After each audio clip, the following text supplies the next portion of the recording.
The sad truth is, they always go for the weak and the poor families who see this marriage as she's a ladytgaopex. Hello my darlings, welcome back to my channel. If this is your first time, I am your Lady TGA. Don't forget to hit that subscribe button and the notification bell so you will be notified when new videos are out. Today I want to talk about a conversation I had with a colleague.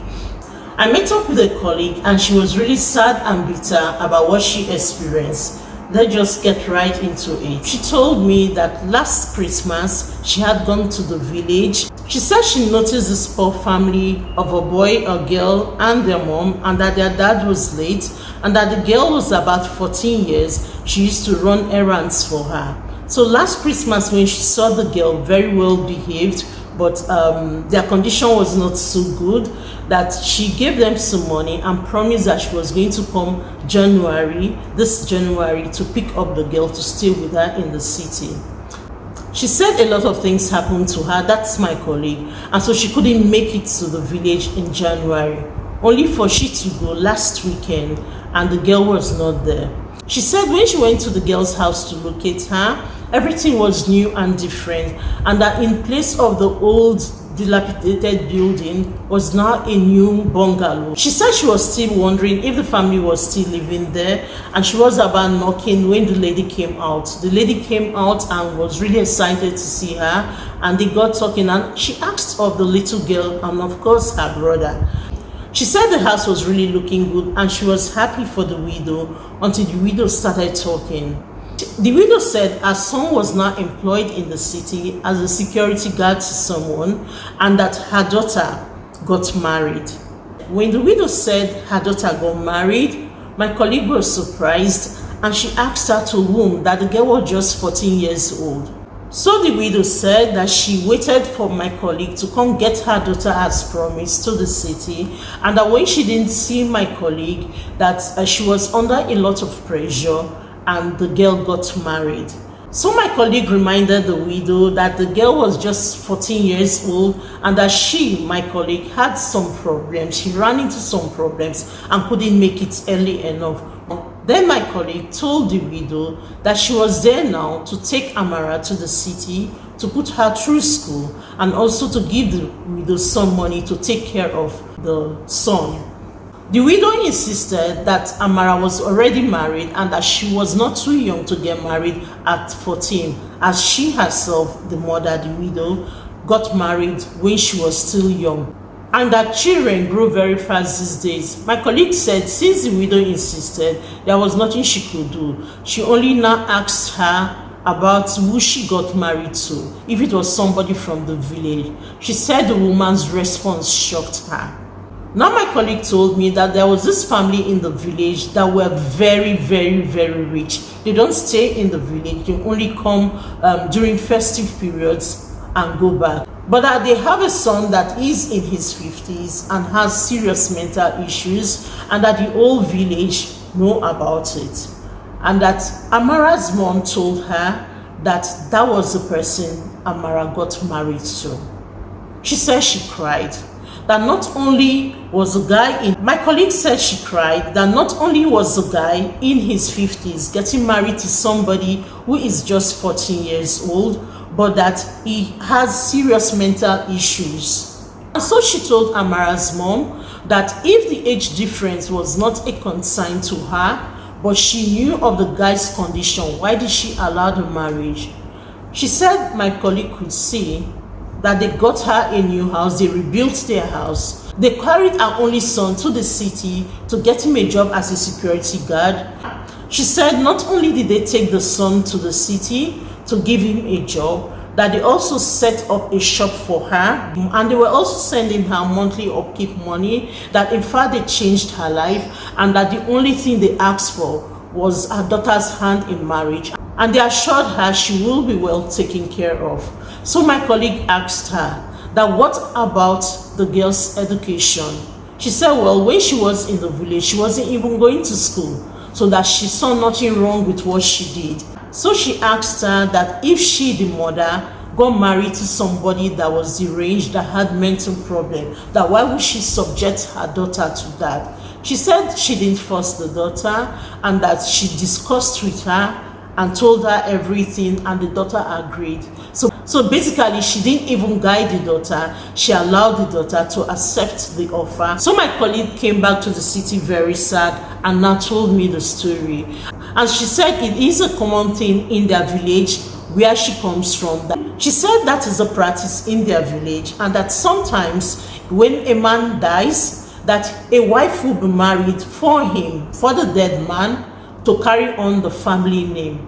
I was shocked, but then she said that is the tradition. It is not a tradition she is proud of, but that is the tradition. So I asked her that, she said the man is dead, so who is going to impregnate the lady, the wife, to carry on the family name? She said, your guess is as good as mine, but that the lady will bear kids that will carry on the man's name. That Amara's case is quite sad, because she is just 14, a small girl with a bright future ahead of her, and she says she cannot imagine how the girl has been sentenced to such a life. Tribe, let me know in the comment section if you are aware of this tradition or if it is practiced from where you come from. I know that it's not practiced in my place, but I've heard something similar while growing up. What happened? Now, while growing up, I used to know a young lady that was mentally unstable, and sometimes it got to be so bad. At a point, it got to be so bad that she would come outside undressed and start eating from the waste bin. It was that bad. But you know what her family did? Because she was from a very rich family, they married a man that impregnated her, and she was able to bear children. Someone without any challenge to go through pregnancy, you know what it means. But she had to go through 2 pregnancies in her condition with that challenge.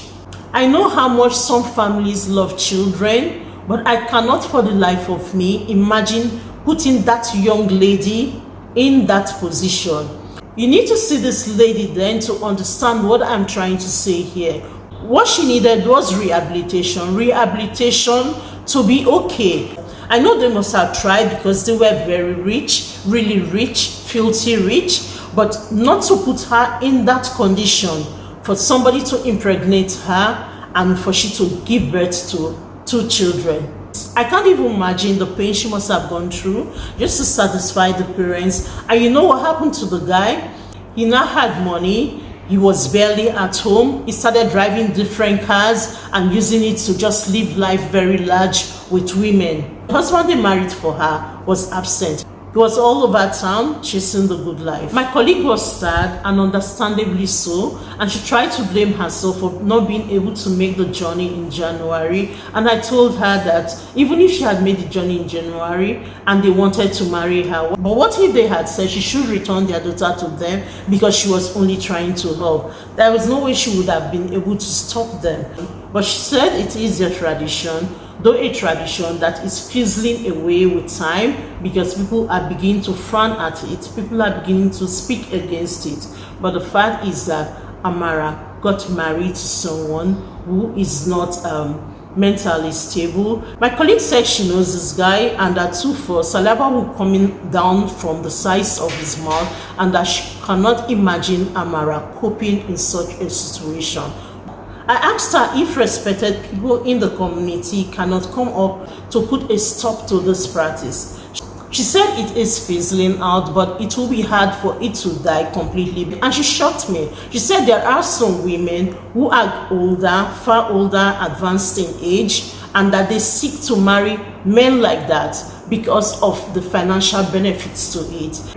And that the rich families exploit the situation and provide mouth-watering offers to these ladies. She says she's afraid that the practice is not going to end anytime soon because these very wealthy families with such issues in their family have very mouth-watering offers that they give to these older women that are desperate to get married because of the good life it offers them, because of the life of wealth that they envisage they are going to get into.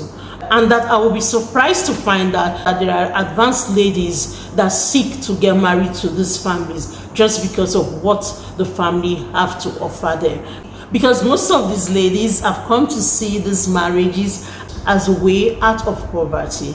And that some girls, the ones as young as Amara, it is actually their parents that forced them into it because of what has been offered to the parents. Tribe, I was shocked. I told you while growing up, something similar happened, but that was then. So I didn't know it's something that is still happening to date. And so I was shocked. See, I'm not the one to look down on anyone's culture, but why exploit the poor? I think what somebody in that situation needs is rehabilitation. Get the person into a good institution and let treatment commence. Getting a wife or a husband for the person in that condition, I don't think is the best. The first thing should be rehabilitation. How the person's world will be a bit better, we should be thinking about rehabilitation for the person, not marriage. Though she told me advanced ladies who specially seek for such offer, when the man is late, they prefer getting married to the man that is late and making babies outside and bringing the baby to the family. Well, those are full-grown adults and a completely different scenario from that of Amara, the young girl she went to bring to the city. But no matter how you look at it, the truth is, these very wealthy families are taking advantage of the situation. They are taking advantage of these indigent families to offer them mouth-watering deals and money that they cannot afford to resist with their level of poverty. And so, my darlings, I'd like to read your thoughts on this. Are you aware that something like this is still going on in this present day and age? My advice is get something doing, no matter how little it is, and perhaps you will be able to resist the temptations that are out there. And so, my darlings, as always, I wish you the very best that life has to offer. Don't forget to hit that subscribe button and the post notification bell so you will be notified when a new video is out. Bye.